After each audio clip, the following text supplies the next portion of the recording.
ठंड में घर के बाहर सोने वाला ससुराल।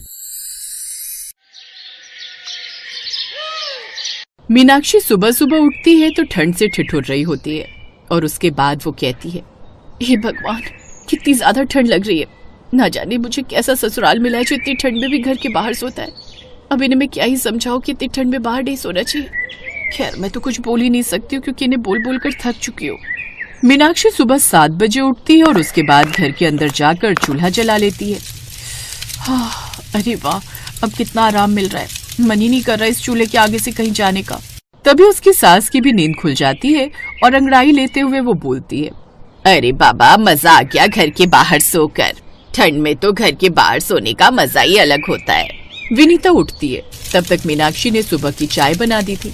वो विनीता को सुबह की चाय देते हुए कहती है, मुझे नहीं लगता कि हमें रोज इस तरह बाहर सोना चाहिए।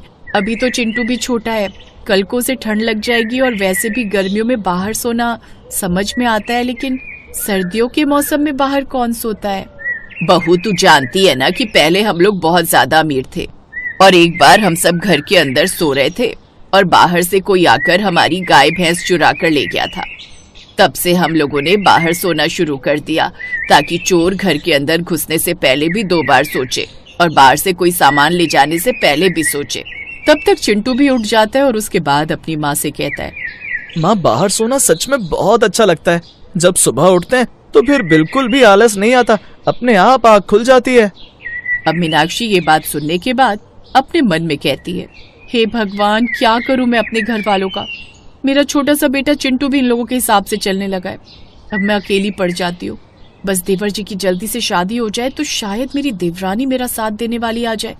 मीनाक्षी ये सोच ही रही थी कि तभी उसका पति पवन और देवर दीपक भी उठ जाते हैं और वो लोग भी नाश्ता करके अपने अपने काम पर निकल जाते हैं। ऐसी धीरे धीरे ठंड बढ़ रही थी और दीपक की शादी के दिन भी पास आ जाते हैं। जनवरी के मौसम में उसकी शादी अनामिका नाम की लड़की से हो जाती है और सुहागरात के दिन तो वो घर के अंदर सोई है और पूरे घर वाले बाहर सोते हैं। और ये सब देखकर अनामिका ने दीपक से पूछा, दीपक जी, मुझे कुछ समझ नहीं आ रहा।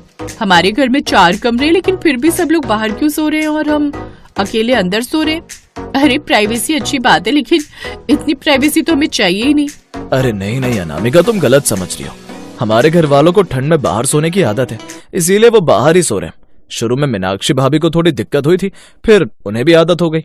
आज हमारी सुहागरात है, इसीलिए हम अंदर सो रहे हैं। कल से हम भी बाहर ही सोएंगे।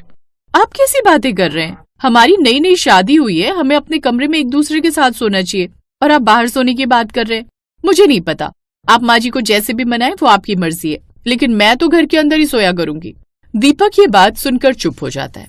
उसे समझ में नहीं आता कि वो क्या करे, लेकिन फिर भी जब लोग सुबह के समय नाश्ता कर रहे थे तो दीपक अपनी माँ से कहता है, अरे माँ, मैं ये सोच रहा था कि क्यों ना अब से हम घर के अंदर सोने लगे।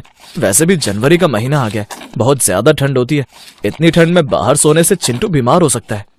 ये बात सुनकर मीनाक्षी का माथा घूम जाता है और वो कहती है, कैसी बातें कर रहे देवर जी, मेरे बेटे चिंटू का नाम लेने की जरूरत नहीं है। मेरा बेटा 8 साल का हो गया है और पूरी सर्दी वो बाहर सोया है। तब तो आपको कभी भी मेरे बेटे चिंटू का ख्याल नहीं आया और अचानक से उसकी चिंता कर रहे हैं। ठीक है भाभी, मुझे चिंटू के साथ साथ अनामिका की भी चिंता है। उसको भी बाहर सोना अच्छा नहीं लगता है, क्यों ना हम घर के अंदर ही सोने लग जाएं। वाह, जब मैं ये बात बोलती थी तो कोई मेरा साथ नहीं देता था, लेकिन अब घर में देवरानी जी आ गई तो घर में अंदर सोने की बात हो रही है। खैर, कोई बात नहीं माँ जी, अगर आप घर में अंदर सोने की इजाजत दे देंगी तो मेरे लिए भी अच्छा है। कम से कम ये ठंड में बाहर सोने वाले ससुराल से तो छुटकारा मिलेगा। तुम लोगों ने अपने आप को समझ के क्या रखा है? अपने आप ही आपस में फैसला कर लिया कि हम अंदर सोएंगे या बाहर सोएंगे। हमारे घर वाले गर्मी हो या सर्दी बाहर ही सोते हैं। ठंड में भी मेरा ससुराल बाहर सोने वाला ससुराल है और अभी भी बाहर ही सोएगा। विनीता ये बोलती है और वहाँ से उठ जाती है। अब किसी को भी समझ नहीं आ रहा था कि कैसे विनीता की अकल को ठिकाने लगाया जाए।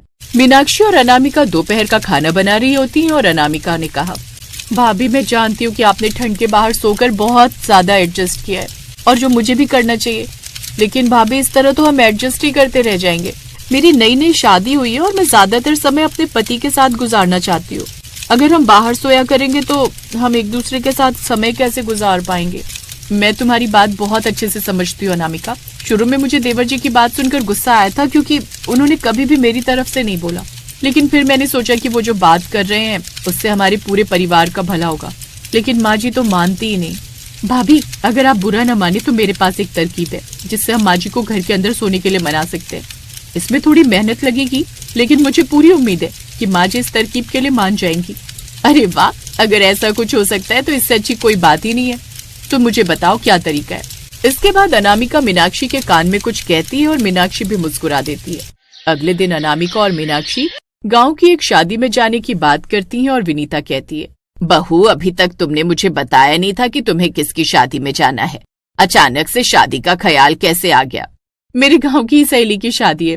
मैंने सोचा कि अकेले जाने से अच्छा है मैं सब लोगों को लेकर चली जाऊं। आपकी तबीयत खराब रहती है तो सोचा आप चिंटू को संभाल लेंगी, और वैसे भी आप तो बहुत समझदार हैं। आपने सालों से घर को संभाला है तो आप तो घर को संभाल ही लेंगी। विनीता भी अपनी तारीफ सुनकर फौरन मान जाती है और कहती है, ठीक है, घर को संभालना कौन सी बड़ी बात है। वैसे भी चिंटू बिल्कुल भी शरारती नहीं है। तुम लोग जाओ और सुबह समय से आ जाना। मैं पूरा घर अच्छे से संभाल लूंगी। इसके बाद मीनाक्षी और अनामिका शादी में जाने के लिए निकल जाती है और अपने अपने पतियों को भी अपने साथ लेकर चली जाती हैं। और वहीं विनीता चिंटू के साथ खाट पर सो जाती है। चिंटू बच्चा था इसलिए वो गहरी नींद में सो जाता है, लेकिन विनीता को नींद नहीं आ रही थी। तभी अनामिका और मीनाक्षी भेष बदलकर अपने पतियों के साथ डाकू के रूप में आती हैं और उसके बाद मीनाक्षी आवाज बदलकर कहती है, अरे दोस्त, लगता है बुढ़िया गहरी नींद में सो रही है। कितनी बड़ी पागल है जो घर छोड़कर बाहर सो रही है। चलो उसके घर में चोरी करते हैं और यहाँ से भाग जाते हैं। गांव के लोग कितने समझदार हैं जो अपने घरों के अंदर कुंडी लगाकर सोते हैं, ताकि भले ही उनके घर से माल चली जाए लेकिन जान तो बच जाए। और इस बुढ़िया को देखो, देख क्या रहे हो? चलो घर में चोरी करते हैं। अगर इस बुढ़िया ने उठने की कोशिश की तो इसके गले पर राम प्यारी रखकर चला देंगे, अपने आप ही बोलेगी नहीं फिर। विनीता ये सब कुछ रजाई के अंदर से सुन रही थी और उसने अपने मन में कहा, हे भगवान, मैंने बाहर सोकर कितनी बड़ी गलती कर दी। कम से कम घर के अंदर होती तो कुंडी लगाकर खुद को बचा तो लेती। अब भलाई इसी में कि चिंटू को लेकर चुपचाप इसी रजाई में पड़े रहो और बाहर ना निकलो।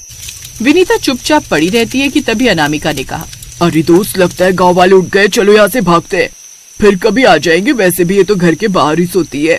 अब अनामिका और मीनाक्षी अपने अपने पतियों के साथ वहाँ से भाग जाते हैं, जिसके बाद वो वापस घर के कपड़े पहनकर आ जाती हैं।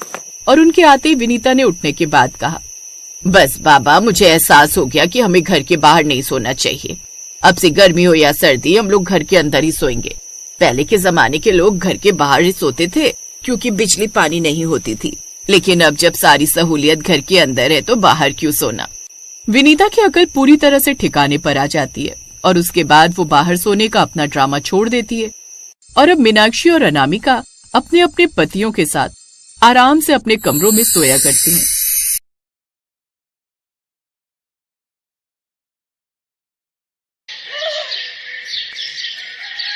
आओ बहू, इस घर में तुम्हारा स्वागत है।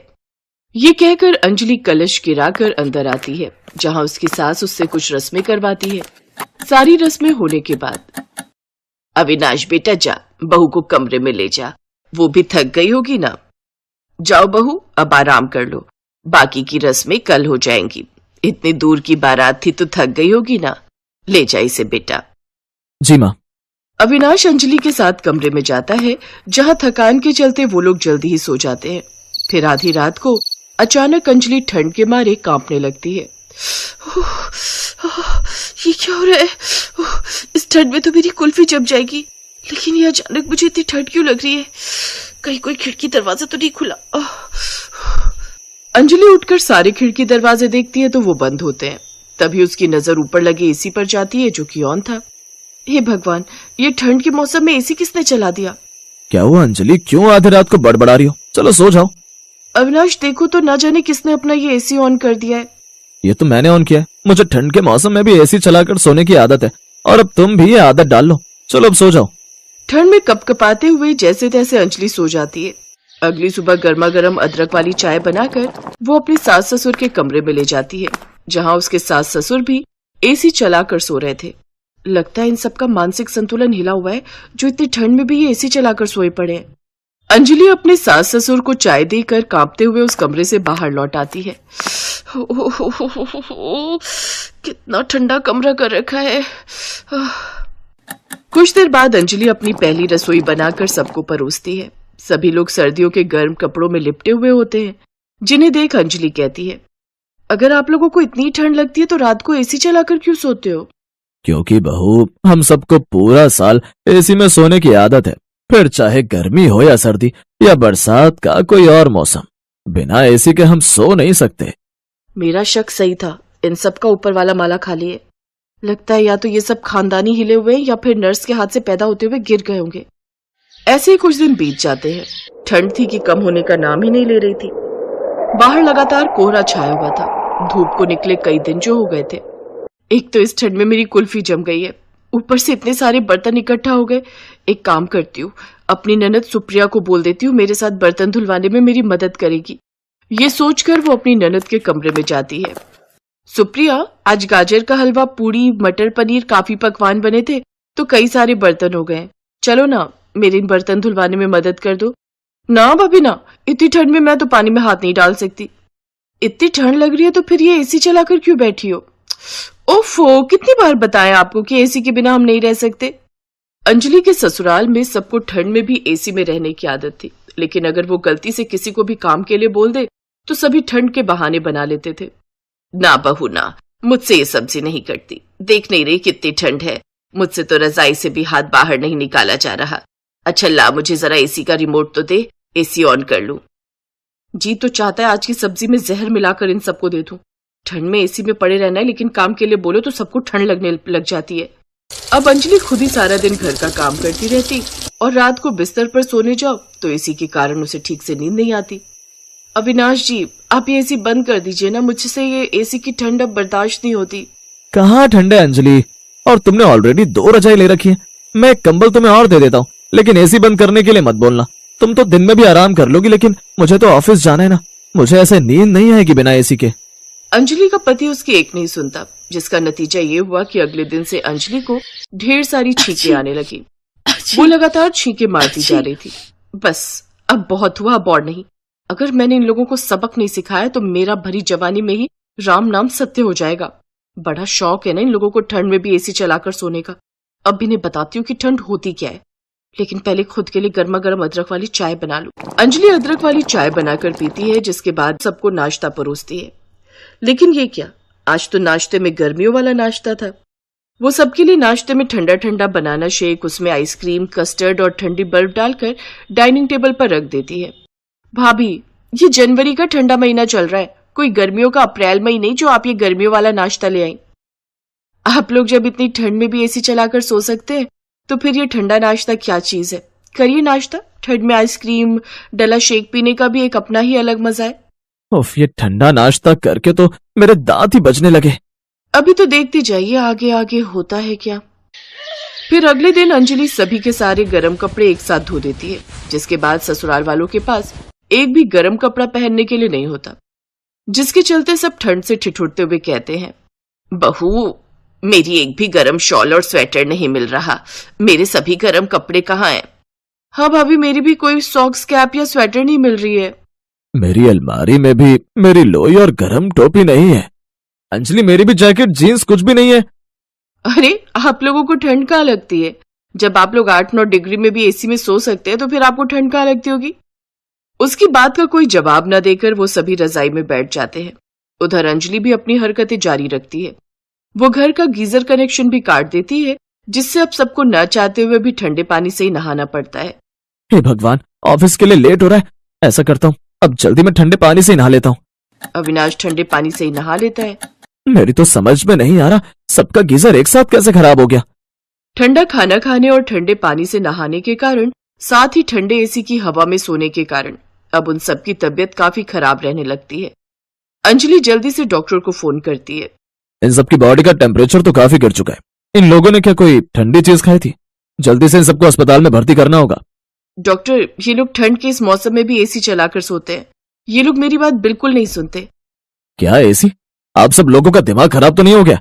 आप सबकी बॉडी का टेम्परेचर फ्रीज होने की कगार पर है। आप सबको गर्माहट की काफी जरूरत है, साथ में मेडिसिन की भी। अगर आप लोग एक और बार एसी में सोए तो फिर कभी उठ नहीं पाएंगे। उन सबको जल्दी से अस्पताल ले जाकर आईसीयू में एडमिट कर दिया जाता है। 2-3 दिन हॉस्पिटल में रखने के बाद उनको डिस्चार्ज कर दिया जाता है।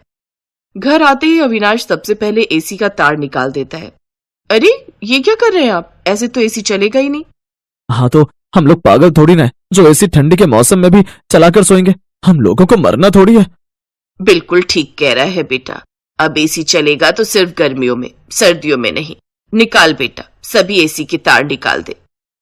अंजलि अब मन ही मन खुश थी कि कम से कम अब उन सब की ठंड में एसी में सोने की आदत तो छूटी। Thanks for watching.